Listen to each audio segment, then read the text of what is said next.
Good morning. This is definitely a PJ video, and yes, you're gonna see my uh, balding hair.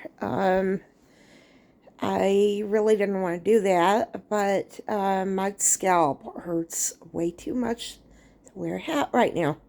I have been kind of sick and uh, have really not felt like doing anything in the last few days. I even left work early yesterday. I, I had a 101-degree fever a couple days ago and was told to go to the emergency room.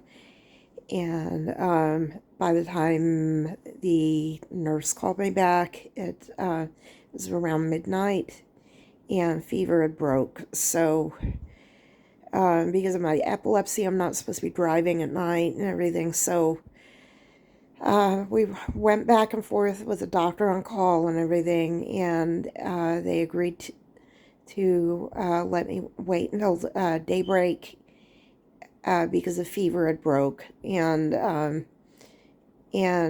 check my temperature again and in the morning, and if it was still high, then I would go in, and the fever was back to normal in the morning. And it's been like that the last few days and stuff. It's been kind of going up and down, up and down. I just felt absolutely lousy. And just to kind of top it all off, I've been supposed to uh, have to be arranging a ride for my and getting my port tomorrow amidst all of this, and that didn't get done. So I have to make a little rant about this. Why should I have to do this? I have a driver's license. I should be able to drive over to the place where I get the port done and be able to drive home when I'm well enough to drive home.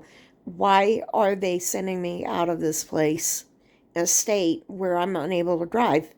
You know, the assumption is that, oh, I have a family member who can do this. No, I don't.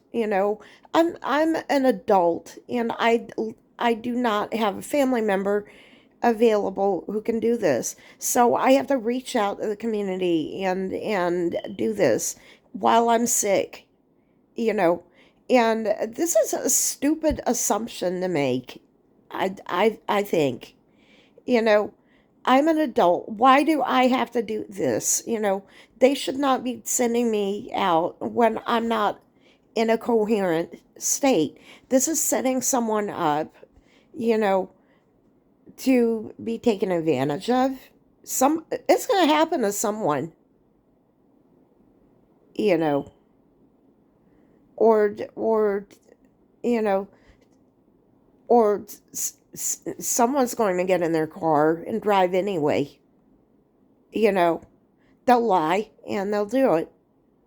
They'll get behind that wheel. You know, why are they doing that? How difficult is it to put somebody in a room and let them sleep it off? Or why are they sending people out when they're not in a state where they can drive? There's something flawed about a medical system like that they are assuming that they have a family member that can take care of that. That's an assumption. And that should not be an assumption made when a person is an adult. I'm over 21. That came and went twice in my life. I'm almost no, I'm not almost three times that. No. But I'm about halfway to three times that. So it's I should not be having to make those kind of arrangements. That's, if they know that I'm still under anesthesia, they shouldn't be sending me out there. And, if you have a port done, by the way, that's what they do. And good for you if you have that kind of a support network in your life that You can ask your husband to take you, or your mother. My mother died in 2008. I don't have that kind of resource. And this is very infuriating. My family is in another part of the country, and if you're outside the United States, that's kind of like if you live in Belgium and your closest family is in Poland. It's not it's not convenient or close, and I find it, you know, even my extended family is not in this city. My extended family is an hour away, and that's not convenient either. So why do they expect me to make those kind of arrangements while I'm sick and everything? I have to go in and beg for a ride from someone in the community while I'm sick. I've been sitting here, like lying here in bed with a fever, and hoping that it doesn't go to over 100.4, and achy and miserable and everything. I can't even wear a hat. It's um this is something they don't tell you. Everybody knows your hair falls out when you go through chemo. What they don't tell you is that it feels like somebody has been yanking your hair out. It doesn't just gently sprinkle out of your head. It feels like some little goblin has been pulling your hair out in the middle of the night with their little claws, and it hurts. And I've just been like in pain everywhere. And in the middle of this, I have to like contact somebody that I don't know that well.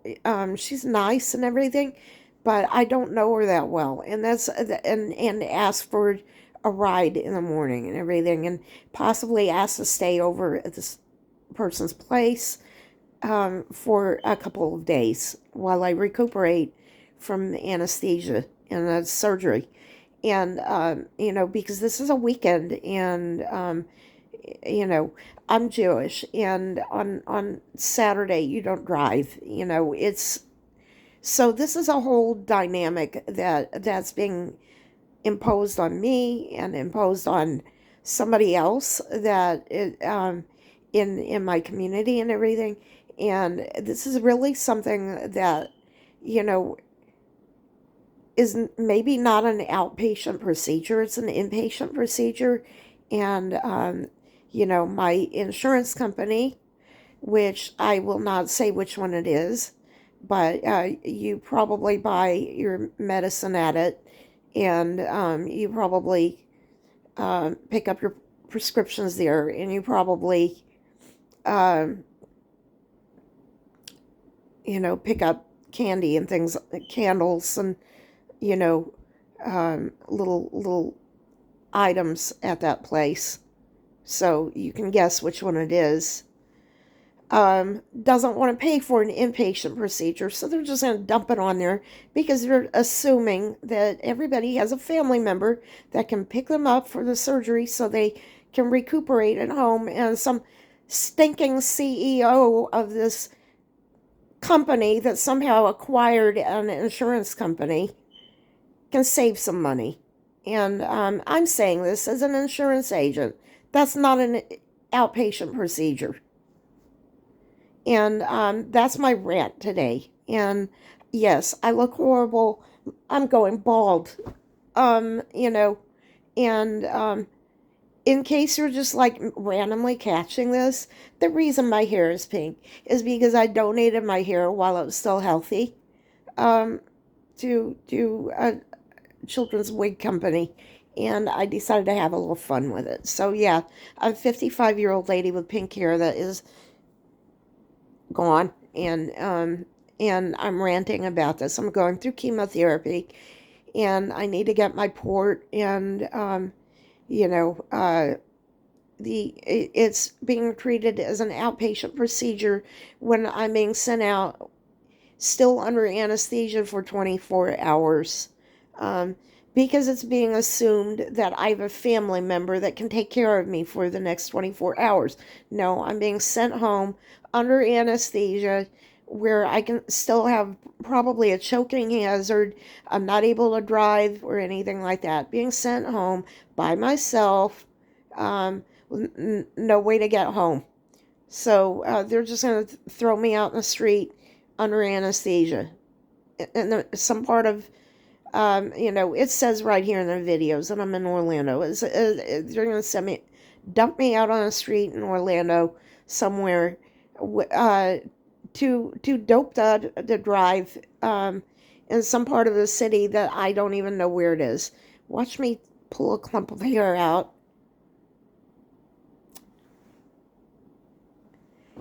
Every time my hair itches. Well, at least that part didn't feel like somebody yanked it out. It's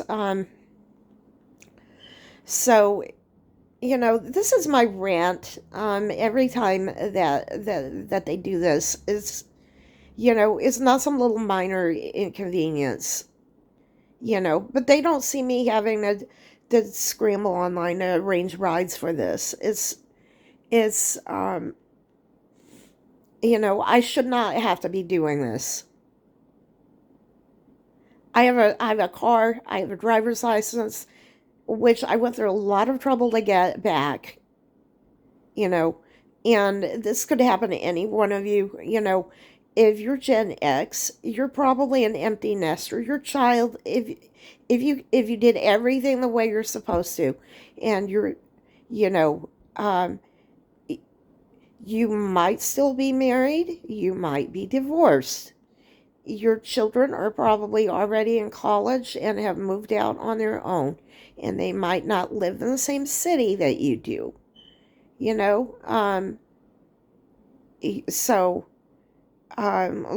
if you're pretty typical of my generation, you probably you're probably not married anymore, and your kids have probably already struck out on their own. So you're living alone just like me. And you know, I have a really good friend who helped me move, whose husband passed away. So that might be your situation. Um, so that, it could be anything like that. So they're just assuming that you have someone that can drive you to and from the doctor. And all these years you've worked to be independent, it doesn't matter because you're going to be too doped up when they let you out of the hospital to do any of that stuff. And they're making an assumption that somebody is going to do that for you anyway. So,